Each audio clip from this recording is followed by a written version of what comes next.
Hello, greetings, wild revolutionaries. Hi. I'm so excited to share with you today my 3 best strategies to stepping towards your dreams. Let me just get this popped over into the Wild Revolution page. Bear with me a moment.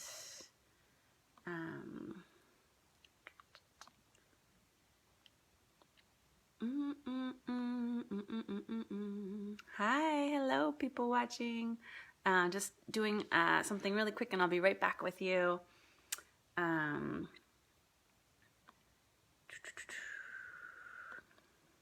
just want to get this into the Wild Revolution.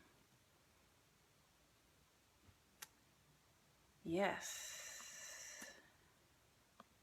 All right. All right, we're there. Hi. Yeah, welcome. I'm so happy to be sharing with you today my 3 best strategies to step towards a bigger, more free, and wild life. So you are here if there's something exciting calling to you. And it just feels easy to put it on the back burner. And you might be feeling exhausted or overwhelmed, and you don't know what or how to take the first step. And good for you for taking the step of showing up here today. So for the next 30 minutes or so, I am going to be your guide. You are going to walk away with some implementable tools to get you moving towards your vision. And if you don't have a vision, I can help you with that. And you should be leaving today with a sense of momentum and possibility that your dream life might be possible. And that it's not just possible for other people, it's possible for you. So, the first thing you need to know is that what you want is outside of your comfort zone.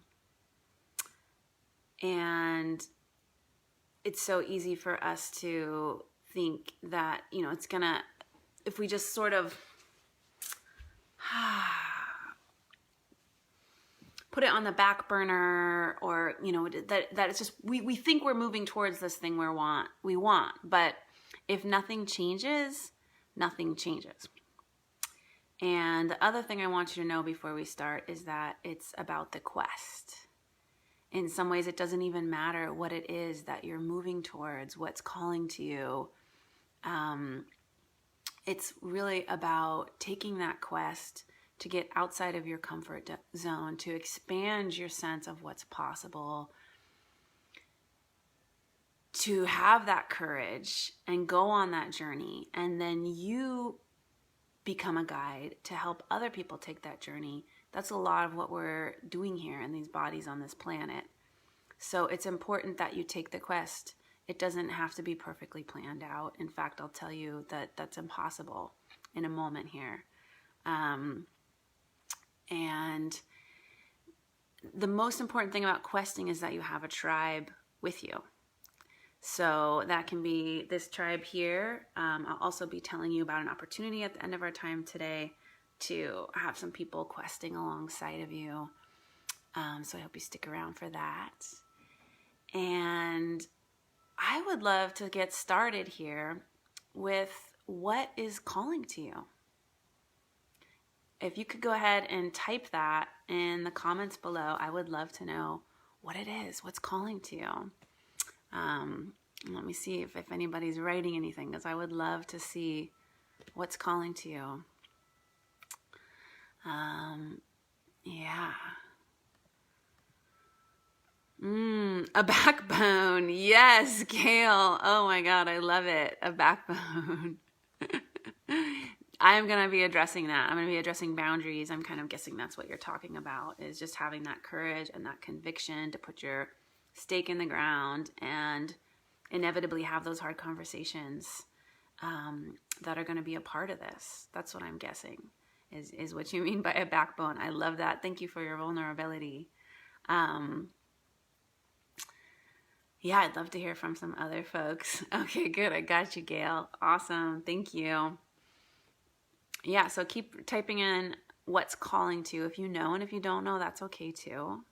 And for those of you who don't know me, I'm Dr. Flora Wild, and I rewild and heal women so that they can become unapologetically authentic, live their dreams, and become the change makers that we need them to be.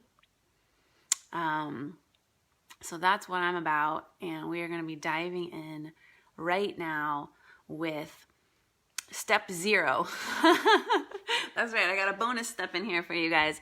Step 0, and some of you, don't need this, but some of you do. Step 0 is let yourself dream.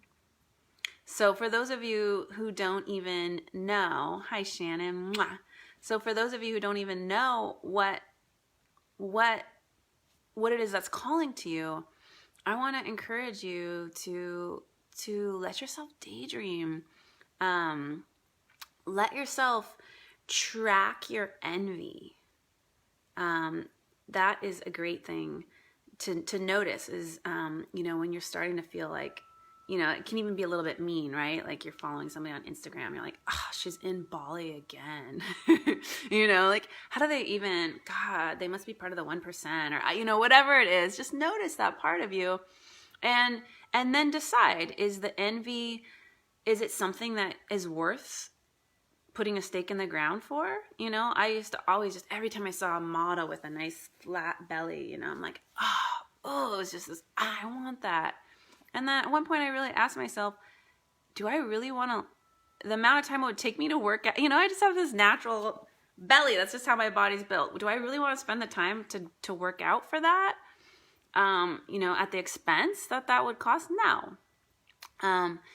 But when I go to somebody's website and they've just like got it going on with their blog and they're, getting their message out and making a difference in the world, I totally feel so much envy. And I'm like, you know what? I want to learn those skills so that I can do that. So track your envy and then decide, is this something you want to go for?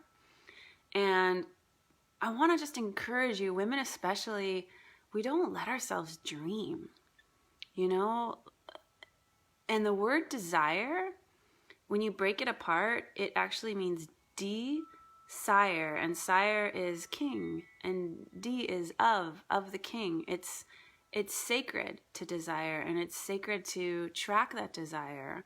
And some of it's bullshit, but a lot of it isn't, it's really something powerful. When something's calling to you, I want you to listen to it. And I want to encourage you, so many of us just choose from our perceived options, like, I don't know, I was counseling my brother the other day, and he's a chef, and he's like, well, I had this shitty job before, and this job, hey Karen, this job is so much better than my other job, and it's like, well, there are other jobs than the jobs you had, what else is out there? Maybe there's a job you don't even know about. So often we're like, well, these are the choices at the buffet, but there are other restaurants. There are other cities full of other restaurants. There are other continents. There's so much beyond what we can even imagine is possible right now.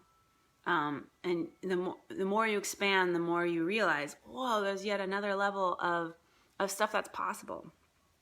So that's step 0. Yeah. And I'd love to hear from any of you, if anything's going off in your mind so far of like, if there's anything you envy, I'd love to hear that. Like when I was talking about envy, was there something that came to mind that you envy? I'd love to hear what that is. And be honest, sometimes it's embarrassing stuff that we envy. All right, you guys ready for step 1? So step 1 comes after you have gotten a little bit clear on what it is you want. And it's going to sound a little obvious, but it's so important. Step 1 is decide that you're going to go for it. It seems so obvious, but many of us never make it to this step, right? You know, I see so many people spinning their wheels with, well, I don't know what it is. I don't know if I want that. I don't know if, you know, and that can really become a way that we keep ourselves safe, that we don't say, yes, I'm going to take this quest.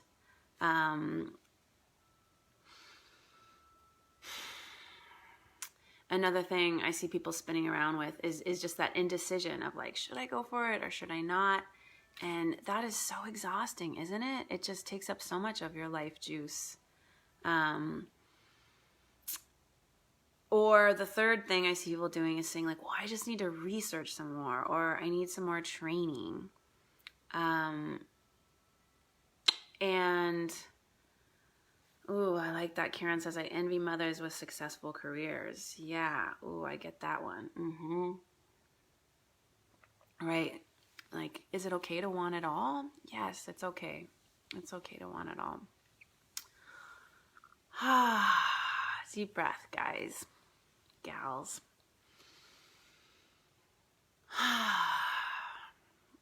So there's a reason that we have a hard time putting the stake in the ground, and that is decide has the same root to it as suicide and homicide. When you decide to do something, it kills off all the other options, so it's scary. But I want you to know that you can commit for a certain period of time. You can always change course later if it's, Shannon says, is it okay to not want it all? Yes, it's okay to not want it all. I love that. Oh, and I love that Gail says, I want to be able to be me without holding back. Oh, Gail, I want that for you. I want that. That's like the thing I want for everyone. Because everything unfolds from there, right? If you can do that, Gail, you can do anything. So I really want that for you. So what I'm telling you is that you can change your course later, but I'm going to ask you to commit for a period of time to just put your flag in the ground, to tell everyone that you trust, this is what I'm doing, I'm going for it. It's scary because you might fail, but if you don't go for it, you are definitely going to fail. Like, you have zero chance of success, you know? And if it doesn't work out, it doesn't work out. There's a million ways to be.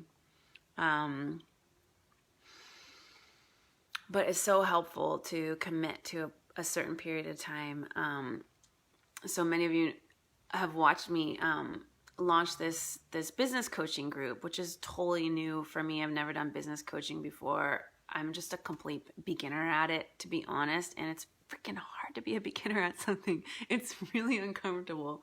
So, you know, before every group I go through this, the last group I woke up and I thought, why am I doing this business coaching thing? I should just stick with Wild Women Rising. It's what I'm good at, and blah, blah, blah, blah, blah. And then I found my wise one, and she said, well, sweetie, you've signed up to lead these people on a 5-month program.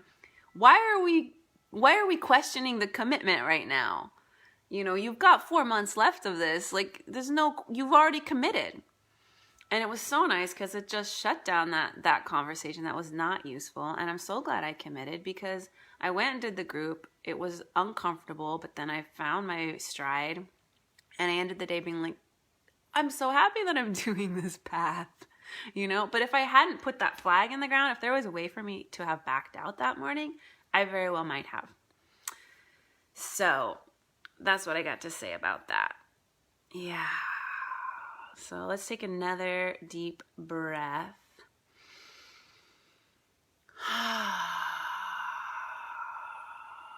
I'm wondering if any of you have something that you want to say out loud right now, you know, out loud on Facebook. Type in below, is there something that you know you might be ready to commit to? And it could be the tiniest little thing.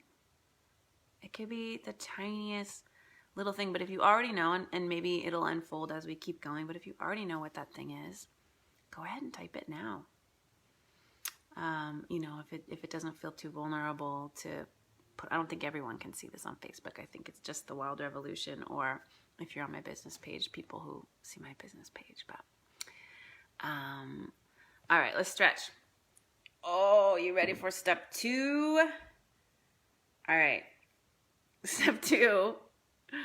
Okay, this is another obvious one, but it's worth saying, is just take the first step, right? It's so, like, we so want to know, well, what is this leading to? What's going to happen if I take this step? Where am I going to end up? And you can't know. There's just no way of knowing. That's not how intuition works. And, maybe it does rarely, but it's usually like you don't get the whole download. Okay, this is step 1 through 7, and this is the timeline, and this is the result, because it's just, life isn't set like that. But the intuition does bubble up and tell us, sometimes very insistently, what that first step is. And you have to take it. Before I left my marriage, some part of me knew that I had to leave. But it wouldn't let the rest of me know because I wasn't ready. So I wasn't ready, obviously, to commit to leaving my marriage. But I did have this strong conviction that I needed to see my best friend at least every other month. Sounds so minimal, right? But I mean, some of you are in a place of total scarcity, and I really was. I was working 10-hour days. I had so little, but I found this part of me that said, you know what? I'm going to put a stake in the ground to see my best friend every 2 months. And being in that space with her where I could be authentic and I could speak my truth out loud and hear myself, those conversations led the way to me having the courage to take that bigger step. And me taking that bigger step has led to so many wonderful things that I could never have foreseen. But I'm so glad I listened and I took that baby step. It was revolutionary. My business, as well as business that you see now, began with 2-hour-a-week private practice. I was working 4 10-hour days, and I had 1 day off, and then in the evening, I just carved out 2 hours. That was it. That was the first step I took, and honestly, I created a lot of the back end for that while I was at my UC Davis job, just like created the website and, all the stuff. I just created that while I was at my other job, and then I had no idea that would lead to this, but I'm so glad that I carved that out. I really felt guided to, have this space of my own. And, it's been a long journey of growing and cutting and growing and cutting, which I'm going to be guiding you through a little bit of how to do that, especially the cutting. So what I really want you to get with this step is to just listen to that intuition, and you're not going to know where it's leading. You're just going to have to trust it, that those little things are revolutionary. And part of this step is that you need to get okay with letting people down, and you need to get good at hard conversations. Leaving my husband was not easy. It's easy to say right now, oh, it was the best choice. But I remember lying on the floor of my office, drafting what I was going to say when I went home to lunch in a few minutes to go explain to my mother-in-law why I was doing that. When Wild Women Rising started to grow, I wanted to make myself more available to that because the impact that it was having on people's lives totally outperformed therapy. And so I wanted to cut back my therapy practice. And honestly, I also wanted to earn more money too. So I decided the first step was to stop taking insurance. But that involved having a lot of conversations with clients who I love, saying, I'm no longer going to be taking your insurance. And for many of them, they weren't able to see me. I gave them plenty of notice, And most people were understanding, but a few of them were really upset and just kind of threw their upset at me, and some of it stuck to my own stuff. And so that's going to be part of your journey, is having those boundaries with the people that you love and being able to stand with your mission and stay clear in that, in your big why of why you're doing this. Yeah. So I'd love to hear from any of you who know what your first step is. What's that little micro step that's calling to you? I'd love to see you type it in below. What is it? What is it? What's that thing? It might be hard, might be easy. I would love to know. All right. Are you ready for step 3? All right. Step 3, we're going to get a little practical here. Going to get a little concrete. So step 3 is about getting in front of your schedule. There is this great book by William Ury, U-R-Y, called The Power of a Positive No. And Gail says, saying out loud what I really want. Yes, Gail, that's a great first step. That is a great first step. Oh, and Jill's here. Hi, Jill. Mwah. So we were talking about getting in front of your schedule. And so the power of a positive no, basically what he goes into is we have so much negativity around saying no, right? Like letting people down, like, no, I can't drive you to the airport, or no, I'm sorry, I'm not available for that conversation this week. It feels awful, right? But when you know what is behind your no, what is your yes? You need to know what your yes is, and then the no's become a lot easier, because if you don't say no, you're not protecting the things that are your biggest priority. Oh, Aaron Cubed. Hi, beauty. Oh, sending you love. Create a vision board. Nice. Vision boards are powerful. I love that. So when you don't have a clarity on what your mission is and what the time is that you're committing to it, it's so easy to just fill your time, isn't it? Right? Like if someone asks you, I'm just using ride to the airport, or take care of their cat, or I don't know what the thing might be. Knit them a sweater. I don't know, something that's maybe not the best use of your talents. If you don't have that time carved out, then it's like, well, I could do, why not? I have the time in my schedule. Why not? But the truth is that, our primary true limit is time, and it's our most precious commodity. And every time you say yes to something, you're killing off the possibility of something else. The other thing when you don't carve out the time is that, I'm sure many of you have noticed this phenomena. I notice it on a weekly basis. If you don't allot a certain amount of time for something, it will just expand to the amount of time you have. Like I could take 1 hour to do something, or I could take 3 hours to do something. So it's so important that you get on a mission and say, okay, this hour is my hour to swim laps, or this is my hour to just sit down with my journal and write about my dream, or this is my hour to research properties, to start dreaming into this property that I'm going to buy, or, contact realtors, or, whatever your dream is, you need to get it on your calendar.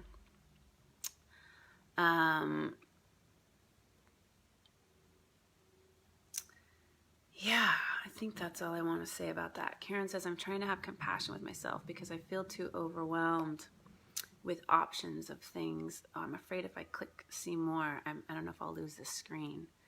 All right, I'm going to read that and respond to it later, beauty. So the other thing with carving out time is it sure helps to have accountability. To have accountability and a vessel or a tribe. The biggest changes I've made in my life have been while doing a group program of some sort. And I am, for the last decade at least, been a serial group program taker. And I tend to do most group programs for about 2 years, same program, because it's so nice to have a mentor who is a little bit beyond you, who's just role modeling, like, yeah, this is possible. And then have these other people who are taking these risks, who are questing right beside you. Then you're just in this bubble of possibility all the time, and you can go live your life, and then you can come back to the bubble. I love that Jill's doing thumbs up, thumbs up, thumbs up. You know what I'm talking about, sister. Yes. And Jill Murray is also a leader of groups. Oh, yeah. I'm glad you got on a mission, Jill.